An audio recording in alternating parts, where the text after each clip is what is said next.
On January 9th of this year, the far right in Brazil tried to overturn the election of Lula da Silva for president. That attempt bore many resemblances to what happened here on January 6th in 2021. We had the chance to talk with Fabio Bosco of the Unified Socialist Workers' Party of Brazil about those events and what surrounded them. We wanted to talk with Fabio because of the huge events that happened, particularly in Brasilia, the attempted coup, and also we here in the United States would have particular interest in it because there's clear connections between that and Steve Bannon and Trump. So do you want to talk a little bit, Fabio, first of all, about just the background and whatever information you would have about that event from there in Brazil? Well, the attempted coup, it happened on Sunday, okay, January 8th. What happened? 4,000 people came from different parts of Brazil, organized by far-right organizations, which are led by our former president, Jair Bolsonaro, and they have all their work facilitated by the police and also by the army, and they managed to invade the three core institutions of the Brazilian bourgeois state. I mean, Parliament, Supreme Court, and the Presidential Palace, all together. And for 2 hours, things are open to them to do everything. These events were preceded by a series of actions since Jair Bolsonaro lost the elections in the end of October. So first, in the beginning of November, they blocked the roads across the country, something like 500 points.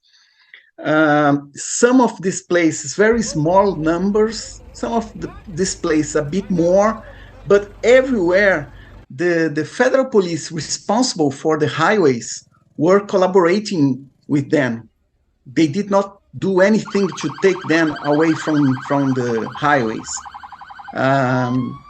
Then they retreated and concentrated in front of the headquarters of the army in each state. And since then, they have been there. And in the case of Brasilia, this was the starting point for them to march and invade all the three buildings I mentioned before. And even before the invasion, they tried to invade the federal police, and they put fire into buses, but the police closed their eyes for what was happening. And they also tried to explode kerosene for planes inside the Brasilia airport, but it failed. The bomb did not work. So you see, John, they were on the rise. You see, they were on the rise. And what's important to see is that there was institutions of the bourgeois state that were closing their eyes of all these events. And I can tell you, I have been to Brasilia many times for working class marches, you see? And every time we have a lot of problem to get close to parliament, you see, to get close. Sometimes the police prevent us from getting 3 kilometers from parliament. So we have to fight, start a war in the streets for you to get close to parliament. And we did not see anything like this on Sunday, January 8th. The police was escorting them till the entrance of parliament. So I think that there are basically two main lessons that we must learn from these events. Always talking from the point of view of the working class, you see. It's true that all these events were a setback for Bolsonaro and the far-right organizations which he leads, because the majority of the Brazilians, broad majority, 93% of the Brazilians, did not agree with the invasion of the buildings and all the destruction that was delivered there. And it opened the way for the state to put in jail 1,400 people. These people, some of them are main far-right organizers, you see, people that are trained, that knows what they are doing. And okay, the majority are, you have everything, you see, some old people that are believing that they were there to save the country from communism. You have some petty criminals. It was a crowd, a diverse crowd. But the leaders, the organizers, were an organization that was trained and knew perfectly what they are doing there, you see? And these guys are totally connected with Bolsonaro. And so, what are the lessons that I was mentioned here? The first one is that it was a setback for Bolsonaro, you see, and now it opens the way for the bourgeois state to put these guys in jail, to persecute some funders, and even there is a former minister of Bolsonaro who is in jail here in Brazil. But it also, another lesson is that it exposed the presence of the far right inside the police forces and inside the army. You see, for instance, the presidential palace, it was not broken from outside. The doors were open. You see, so these guys, the rioters, they went into the palace with no, even the door was open. So who were taking care of the palace? The army. Who was taking care of the city of Brasilia? The police forces. Who was taking care of the highways where 100 buses brought all these people to Brasilia? The federal police for highways. So what we notice is that there is an important presence of these far-right organizations inside the police and the army. And so the working class must pay attention for this, because Lula's stand is not to smash the far right. You see, it's not to, let's say, clean all the state institutions from these far right people. His politics is the same politics of the bourgeoisie, which is to keep these far right organizations alive, but not making some excesses. These far right organizations will come against us when we go on strike, when we do carry out demonstration. For the working class, we need to develop self-defense. You see, labor, social movements, we have to build networks of self-defense in order to put out these far-right organizations and fight for workers' rights and workers' power. So there's some similarities there, because we have the same presence in the United States. You have people like Eddie Gallagher, who was drummed out. Flynn is the most outstanding example. But we know there's surveys that have shown that, like, the far right racist groups and so on have been recruiting both in the military and also in the police. But yet and still, the military tops in the United States were decisively opposed to Trump's trying to seize dictatorial power. And I have the impression that it was something similar in Brazil. that the military tops also were against it, and that's why, I mean, especially in Brazil with its history of military coups, that's why there was not a coup this time. Would you comment on that? Yes, you're right. The top officials of the army, what happened to them? They were flirting with the possibility of a coup d'etat. But the position of American imperialism was very clear, very clear. They were against. You see, Biden administration, they sent messages and their stand. So this was something, how can I say, very influential among these leaders of the Brazilian army. And also the Brazilian bourgeoisie, the most important sectors, they were not in favor of a coup d'etat. In reality, there is a section of the Brazilian bourgeoisie who was in favor of this Bolsonaro politics. One clear example is all these industries that benefit from the destruction of the Amazon rainforest, you see? Right. For instance, loggers, agribusiness, mining. These guys, they support, they clearly support all these actions, and they are among the funders of this action that happened in Brasilia a week ago. Not only then, there are others, but it's not the core of the Brazilian bourgeoisie. So if the Brazilian bourgeoisie and American imperialists, they don't want a coup d'etat, it's very difficult for the military to step in. I don't know if you understand, but they were flirting with this possibility. So for instance, they helped Bolsonaro when Bolsonaro was saying, no, these ballot boxes are not good, the elections are not fair, and the military stepped in and said, oh yes, we must investigate that. So they were flirting, but they did not get green lights from the ones they follow. Right.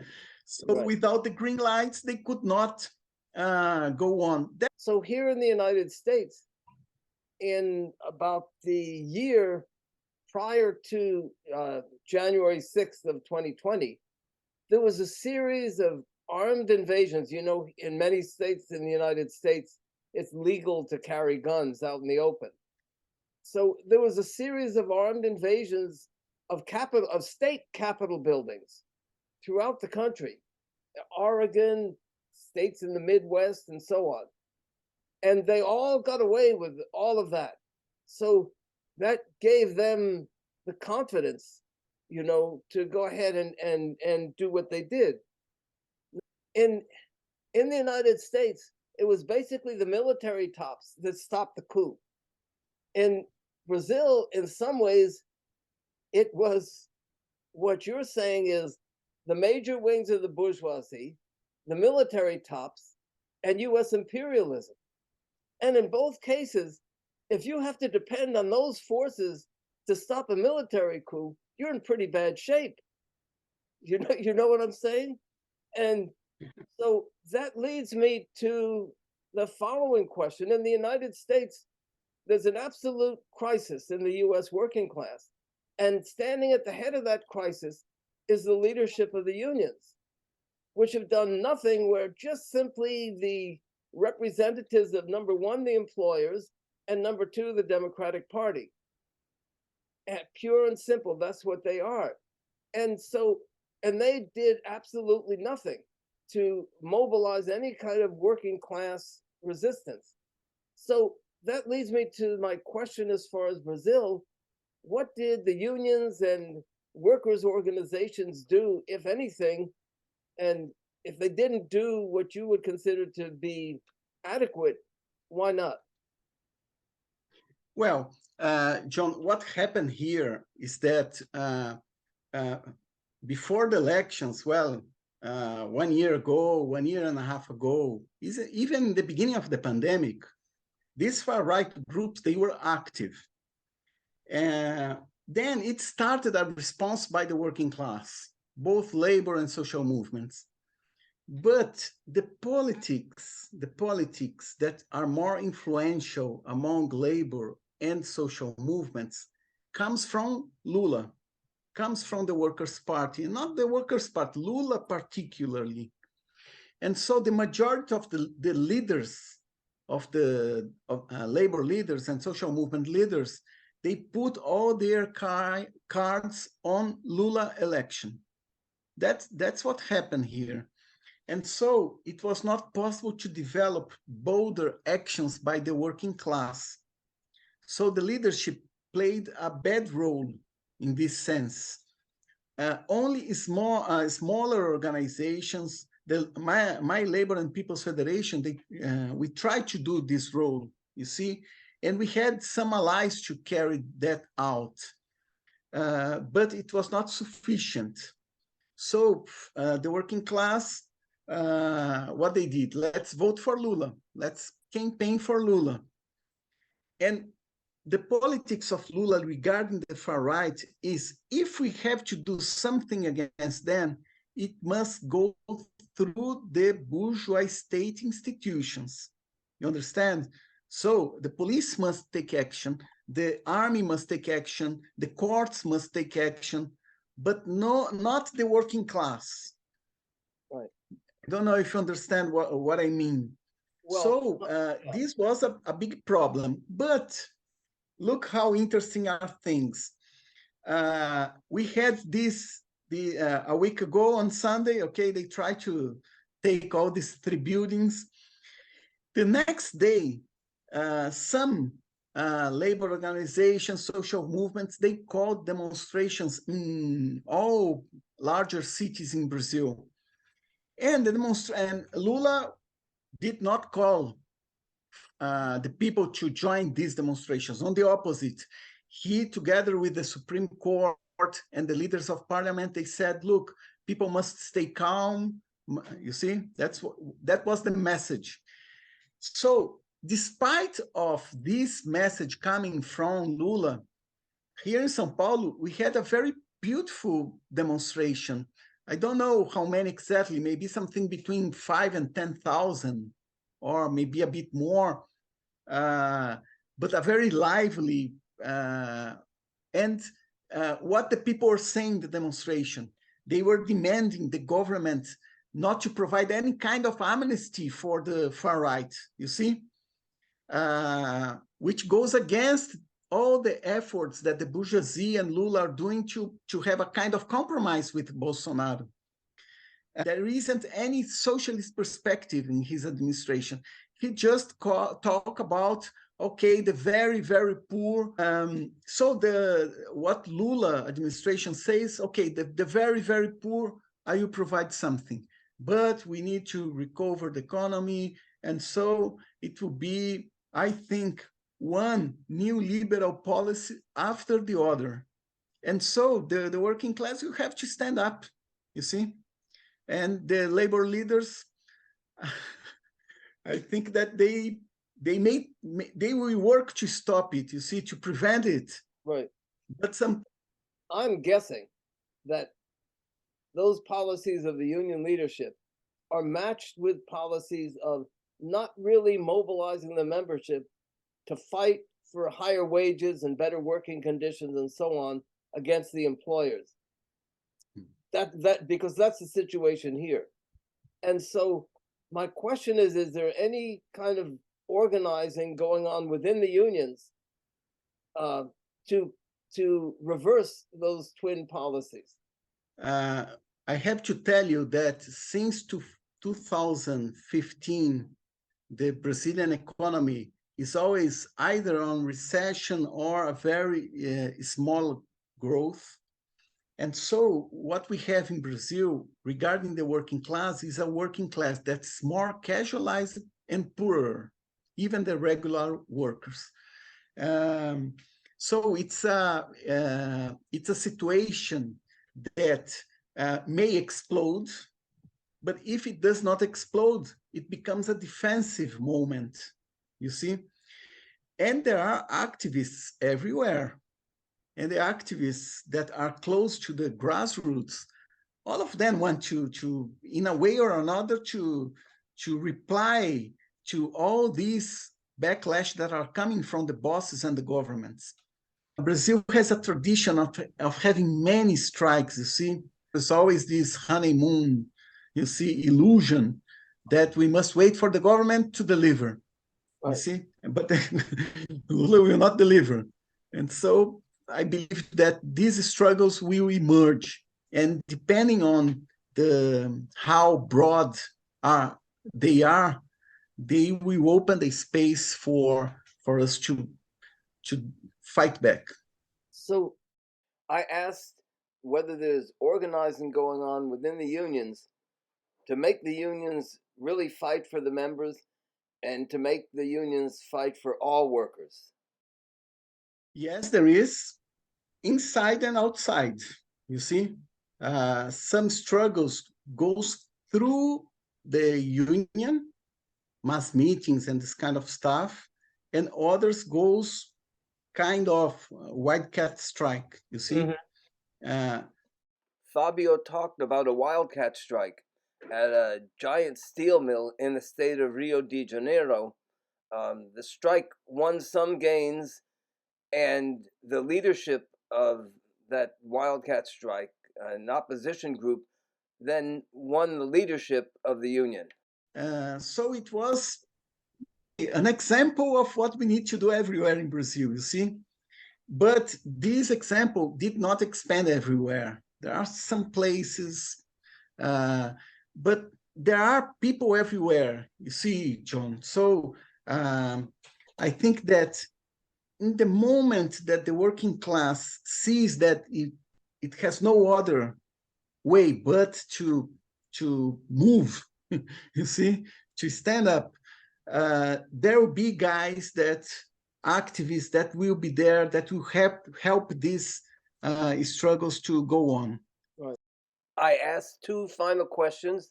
The first one was, what was the position of Lula and also the views of the Brazilian working class regarding Ukraine? Look, the case of Brazil is very interesting because you see the elections, there was two major candidates, Lula and Bolsonaro, and both of them are against Ukraine. So for instance, Bolsonaro was one of the few political leaders to visit Putin just before the invasion, you see? Right. And he went there to make business and to see if Putin could help him in the elections. Brazil increased the trade relationship with Russia since the invasion started, I think in something like, I don't know, 100%, a lot. And Lula, he gave an important interview to Time magazine where he blamed Zelensky for the war. Right. Yeah, I'm aware of that. Yeah. Yes. And of course, I don't support Zelensky. Zelensky is also carrying out labor reforms against the workers' rights, you see. But I cannot blame Zelensky. The country was invaded by Putin. It was not Zelensky that invaded Russia or invited Russia to come in. So it's a shameful position. Right. I don't know exactly what Brazil will do because Brazil used to follow a lot the politics that comes from Washington. But I note as well that the majority of the countries outside the European Union, America, Canada, and Australia, they are keeping their relations with Russia normally. Sometimes they vote something against, but they are not stopping any kind of commercial or diplomatic relationship with Russia. So maybe Brazil will stay like this. You see, Lula, of course, is talking about peace. In January 1st, he met representatives of both Ukraine and Russia, and he said that he is for peace. But, you know, John, to say that you are for peace it's not enough, because when Putin says that he wants peace, means that he wants to keep all the areas of Ukraine that he has already occupied. You Right. see, that he has already invaded. Uh, for the Ukrainian working class, peace means to expel the Russian troops from the whole territory. And so I think that this word peace, we must qualify it. You see, otherwise, maybe the next demonstration for peace, Putin will join it, you see, because it benefits him. And many organizations in the left, they are, in a way or another, supporting the policies coming from Russia, you see, and they are talking about peace, ceasefire, and all this stuff. Right. It's like, as I said before, it's like if a man is raping a woman and you say, "Oh, we need peace between the two people." No. Yes, yes, exactly. And so here in Brazil, we have this stuff. You see, the far right and the most important representative of the left wing, they are together with the same stand regarding the invasion of Ukraine. You see, they don't stand in solidarity with Ukraine. But we have to see if something will change, because as I told you, US imperialism is very influential here.